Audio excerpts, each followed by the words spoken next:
Hello प्यारे भाई और बहनों, आपका मेहर टीचिंग में स्वागत है। मैं विगत 2008 से 2018 में जो भी प्रश्न आए हैं ना, उस परीक्षा में आए हुए प्रश्नों का संग्रह लेके आई हूँ।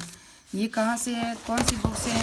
तो ये दर्शन शास्त्र की प्रथम यूनिट है ना, ये यहाँ से मैं पढ़ाऊँगी आपको प्रथम यूनिट के पूरे प्रश्न जो 2008 से 2018 में जितने भी प्रश्न आए हैं ना, वो इससे पहले मैंने पूरी डिटेल बता दिया आपको। वेद त्रयी बता दिया, वेद बता दिए, त्रिऋण बता दिए, प्रस्थान त्रयी क्या होता है वो बता दिया, पूरा पढ़ा लिया। अब इसके इम्पोर्टेंट क्वेश्चन जो एक पूर्व एग्जाम में आए हुए हैं वो बताऊंगी, और इससे हमको अनुमान लग जाएगा कि पेपर कहाँ से बनता है और कैसे पेपर प्रश्न आते हैं, और प्रश्न हमेशा रिपीट होते हैं, ये हमको पता ही है। तो ये पहला ही प्रश्न है उपनिषद। ये देखो 2008 में सब सेकंड ग्रेड में प्रश्न आया ना, वही बता रही हूँ आपको। तो पहला प्रश्न है, उपनिषदों में जागृत अवस्था में आत्मा को क्या कहा गया? उपनिषदों में जागृत अवस्था में आत्मा को क्या कहा गया? तो वैश्वानर कहा गया। क्या कहा गया? वैश्वानर।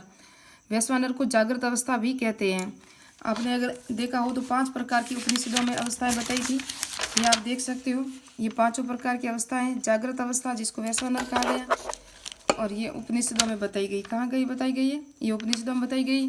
जागृत अवस्था, स्वप्न अवस्था, सुषुप्ति अवस्था, तुरीय अवस्था, 4 प्रकार की है अवस्थाएं बताई गई थी। नेक्स्ट प्रश्न है, वैदिक दर्शन में सृष्टि उत्पत्ति व्याख्या निम्न में से पाई जाती है। तो वैदिक दर्शन में सृष्टि की उत्पत्ति व्याख्या निम्न में से किस में पाई जाती है? तो ये है, देखो, नासदीय सूक्त में भी पाई जाती है, पुरुष सूक्त में भी पाई जाती है, हिरण्यगर्भ सूक्त में भी पाई जाती है, उपरोक्त सभी में पाई जाती है। तो ये उपयुक्त सभी होगा इसके अंदर, राइट। नेक्स्ट प्रश्न हम देखेंगे, निम्नलिखित में से किस देवता को रथ का संरक्षक कहा गया? रथ का संरक्षक, तो रथ का संरक्षक किसको कहा गया है? तो ये कहा गया है वरुण को। किसको कहा गया है? वरुण को कहा गया है।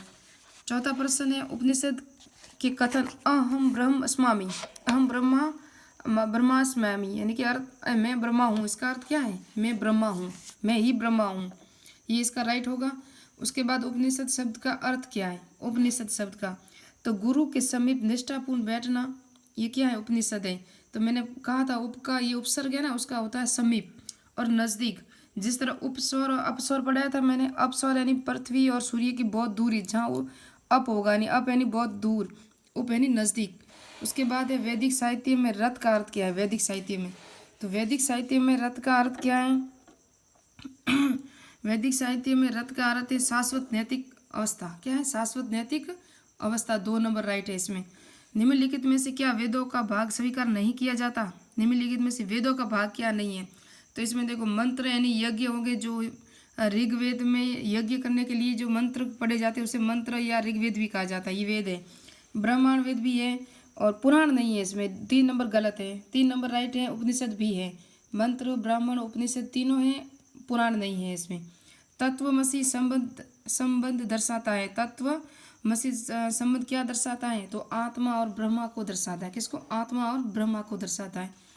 निम्नलिखित में से कौन सी वेद त्रयी में शामिल नहीं? तो वेद त्रयी मैंने आपको पढ़ाया था, आपको पता हो तो वेद त्रयी में अथर्ववेद शामिल नहीं है। ऋग्वेद है, यजुर्वेद है, सामवेद है, इन तीनों को क्या कहा जाता है? वेद त्रयी कहा जाता है। अथर्ववेद इसमें शामिल नहीं है। 10वां प्रश्न है, वैदिक संस्कृति में वर्ण व्यवस्था को निम्न में से किस पर आधारित माना है? वैदिक संस्कृति को, वर्ण अवस्था को, वैदिक संस्कृति में वर्ण अवस्था को निम्न में से किस पर आधारित माना है? तो गुण और कर्म पे। वैदिक संस्कृति में गुण और कर्म पे माना गया था। किसको? वर्ण व्यवस्था को। उसके बाद है, उपनिषदों के अनुसार श्रेष्ठतम आदर्श क्या है? उपनिषदों के अनुसार श्रेष्ठतम आदर्श क्या है? तो श्रेष्ठतम आदर्श है मोक्ष। मोक्ष की प्राप्ति होने के बाद निवारण प्राप्त हो जाता है। तो एकेश्वरवाद का अर्थ क्या है? 12वां प्रश्न है। एकेश्वरवाद का अर्थ है एक ही निरपेक्ष सत्ता को स्वीकार करना, यानी एकेश्वरवाद। एक ही ईश्वर में विश्वास करना, वो भी एक एकेश्वरवाद है। निरपेक्ष सत्ता को स्वीकार करना, 4 नंबर राइट है। 13वां प्रश्न है, उपनिषदों को वेदांत इसलिए कहा जाता है क्योंकि ये वेद के अंतिम भाग है, इसको गंभीर तात्विक विवेचना हुआ है। इनमें गंभीर तात्विक विवेचन हुआ है। किसका? इसमें हुआ है उपनिषदों का। वेदांत इसलिए कहा जाता है। किसको? वेदांत उपनिषदों को कहा जाता है। तो मैं 14वां प्रश्न है, वेद और उपनिषदों में प्रमुख अंतर क्या है? वेद और उपनिषदों में प्रमुख अंतर क्या है?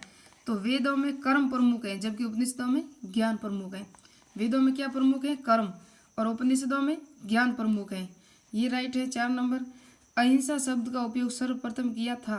अहिंसा शब्द का, तो ये पता है छंदोग्य उपनिषद में किया था। किसमें? छंदोग्य उपनिषद में अहिंसा शब्द का प्रथम बार उपयोग किया गया। वेदों में चर्चित रथ का अर्थ नहीं है, रथ का अर्थ नहीं है। तो देखो नैतिक नियम भी है, जगत की अवस्था भी है, प्राकृतिक नियम भी है, रथ का अर्थ नहीं है। इसमें क्या बोला है? नहीं है। तो ऋषियों द्वारा बनाई गई व्यवस्था वो रथ का अर्थ नहीं है, वो नैतिक अवस्था व्यवस्था होती है जो। और वेदों में 4 भागों का सही कर्म क्या है? वेदों का, तो ये मैंने पढ़ाया था आपको पहले पूरी इसी यूनिट में। तो वेदों का सही भाग क्या है?